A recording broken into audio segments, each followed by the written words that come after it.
Hey everybody, we're reporting in with our final report for the CoinParty hackathon. I'm Bill McGonigal. I'm Bonnie Scott. And we are Team Aftercash. We've been working on Revolutionary.Cash, and boy, what a week it's been. We've gotten probably about 100 hours worth of work in on this project so far, and the really fun thing about it is we're really just discovering how big of a project this is. For those who don't remember, Revolutionary.Cash is a service that's going to be based on a protocol we're developing called on-chain invoicing, which allows for one-time or recurring payments to be sent across the Bitcoin Cash chain using the op return data mechanism, and it allows people to support those who have been deplatformed or who are unplatformable. So it's censorship-resistant recurring payments for Bitcoin Cash. We've gotten a whole bunch of things done so far. Perhaps not as much as we had thought originally, because we didn't quite understand the scope and the ambition of what we were setting out to do. Through this iterative process, we've really learned a lot about how this system needed to be designed, which we've gotten done, and what challenges and opportunities are really laying ahead for us. Bonnie, you want to talk about some of our accomplishments so far? Sure. This is a long-term project, not just an app that's one and done. So we're building a whole ecosystem for this idea of uncensorable payments. I spent my time working on websites, helping with the protocol specification, doing all the little bits so that Bill could just sit down and code, because he's better at it than I am. She'll let me see daylight tomorrow. His code is more robust than mine would be. Starting off with Revolutionary.Cash, one of the first websites that a user would see. That's the website that helps improve the user experience. It's got the frequently asked questions. It explains what Revolutionary Cash is, and it will have some optional tools that will help improve the user experience. The idea is that Revolutionary Cash does not require any websites to function. It's just about your wallet and the plug-in to the wallet that we're going to be developing. And I think at this point, the Revolutionary Cash site doesn't even mention Bitcoin Cash. That's more of an implementation detail. It's necessary to make it work. But as far as creators and subscribers are concerned, they just want it to work, and we're going to make that possible. It's necessary to make it affordable. Mm-hmm. And we want to reduce the cost as much as possible for people to be able to receive payments securely over the internet, privately, end-to-end encryption. So Revolutionary.Cash will have the niceties. If you want to go to a website and print up a QR code, if you want to have a short address, Bill just today registered revo.to, R-E-V-O.to, and again, that's an optional convenience. We'll have a shortcut service for people. Explain what revo.to is? Yeah, it'll be a shortcut service for people. So if you have someone who is deplatformed or is just looking for a way to, maybe even save some money, it's ridiculous. Some of these online chat services are taking 30% of creators' money. Or 50%. So people who have no access, you can imagine revo.to/Snowden, for instance, for someone who just doesn't have access to a financial system, but people want to support.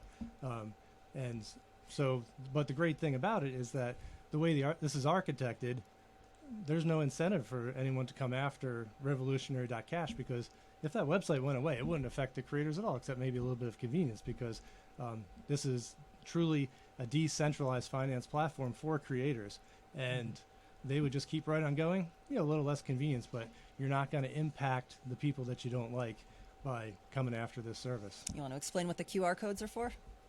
Sure. Well, this might get into a little bit of the implementation details, but working through the protocol has been a ton of fun. So these QR codes is something that someone could print out on some business cards, take to a festival or concert or rally or something like that. And you can't read this, but it says, a copy's in the white paper. It says, support my work for only $5 a month. Get the app at revo.to. And they can hand this to somebody. They can get the app. They can scan it. And there they go. They're supporting them for $5 a month with no single points of failure. And This QR code has both a Bitcoin Cash address and an EC25519 public key, which are the two pieces necessary to bootstrap the system. There's more details about that in the white paper. And speaking of the white paper and the details, that was the another website that we worked on. I took ICO.cash from a placeholder to a site that is for the developers and the partners we hope to have with this project. OCI.cash. Yes. That stands for on-chain invoicing. So it's got our white paper. It will have information about how the protocol works from a nitty-gritty level versus Revolutionary.Cash is oriented toward the user experience. So you'll be able to go there. Everything is in draft status right now. We want to get feedback before we call it a day on developing the protocol and how the wallet plugin works. And there's still a little bit more work for me to do on the protocol to squeeze a little bit more data, to be a little bit more parsimonious with the bit space. What we have for the hackathon is a working protocol that our test bed software pushes transactions back and forth, goes through the entire subscription process, and that works. But for the sake of rapid development, it's taken a little bit more space, and we only have 220 bytes to work with, and I want to be able to offer more features. So before this leaves the draft stage and we dump the code out on the internet, I'm going to be working on squeezing that down so there's not a wasted bit in this whole thing. Yes. And another website we have up is sig.cash for special interest groups. We had a mailing list server, and we've added one for OCI at lists.sig.cash. And we are willing to host other cash-related mailing lists. If anybody's interested, you can reach out to us. Any special interest groups. I like this idea of think protocols, not sites. You know, which centralized site should we go to talk?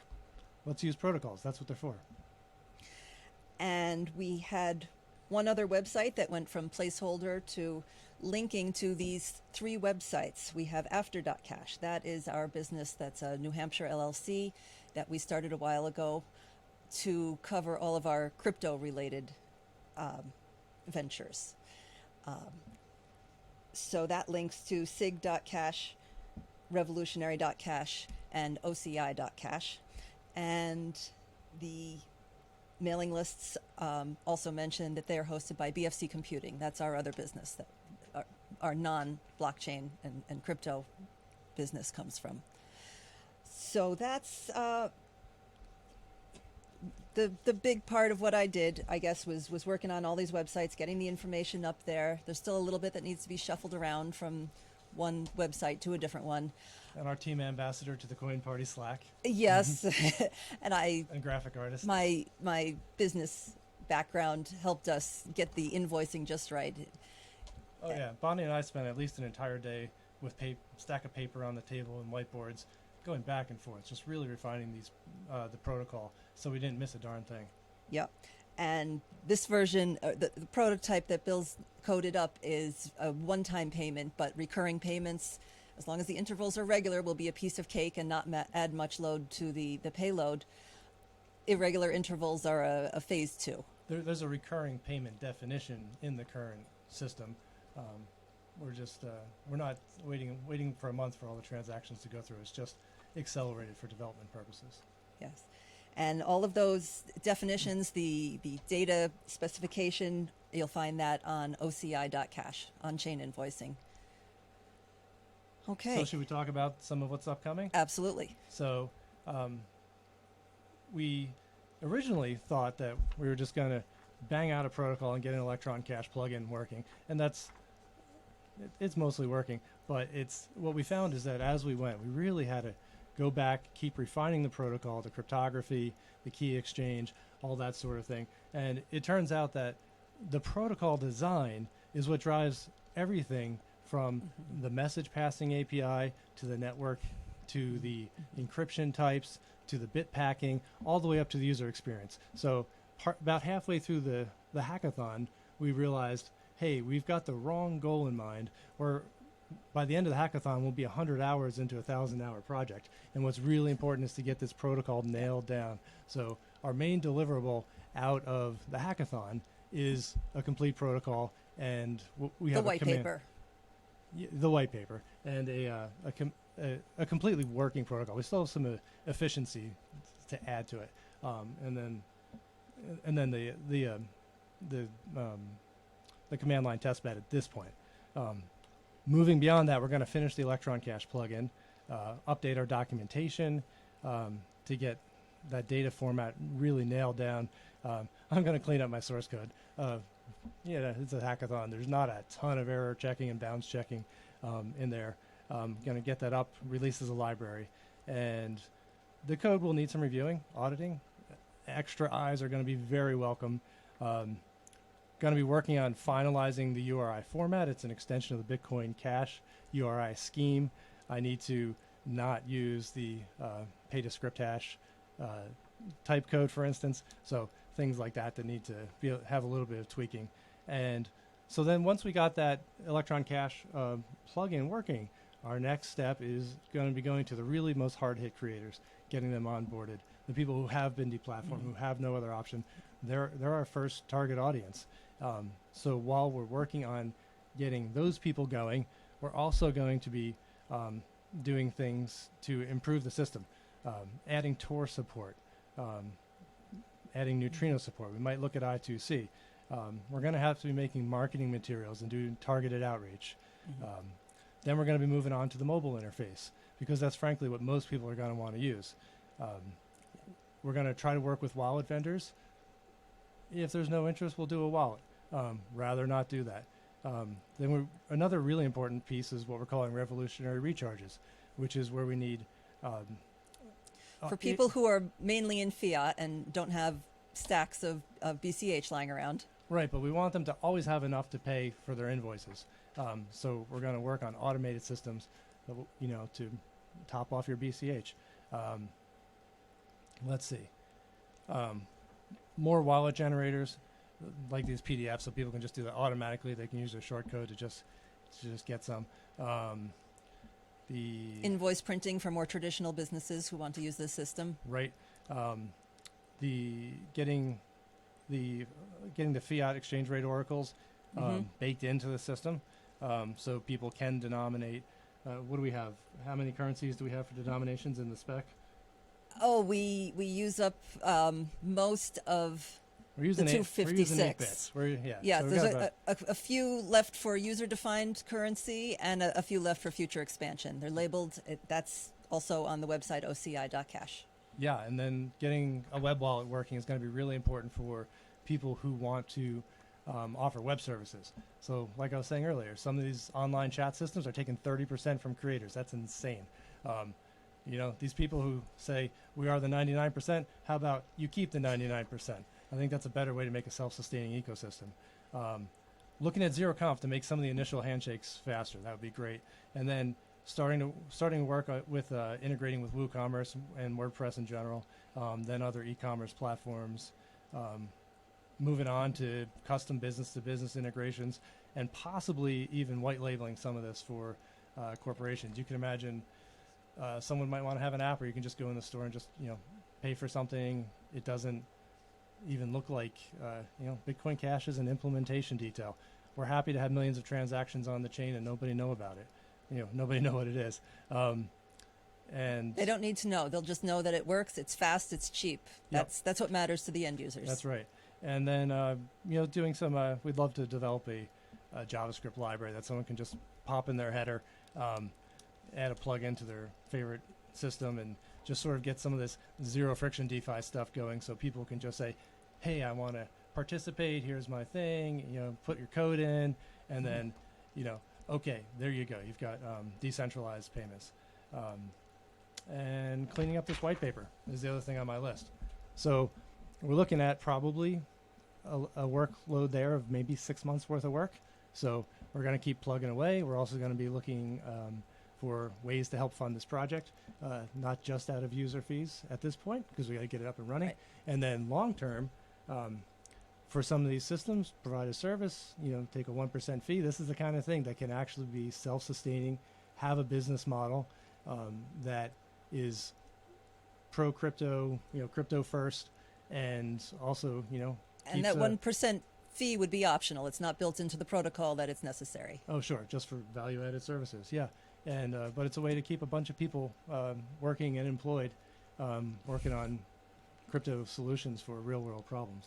Yep. So I think that's what we've been doing for the past 6 days. Yeah.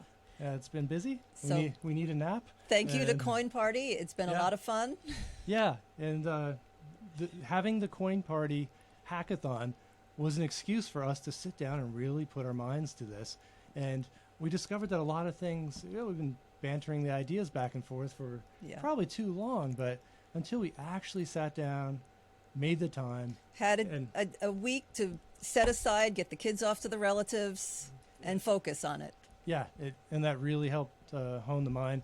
One of my favorite Elon Musk sayings is that with infinite iterations comes infinite intelligence. And it's true. We just had to keep doing it, finding problems, do it again, and we have a week after we started really working on this, we've got something solid and something that I really think is going to be beneficial for both the Bitcoin Cash ecosystem and for society in general. Yeah. All right. Well, thanks everybody. Thanks.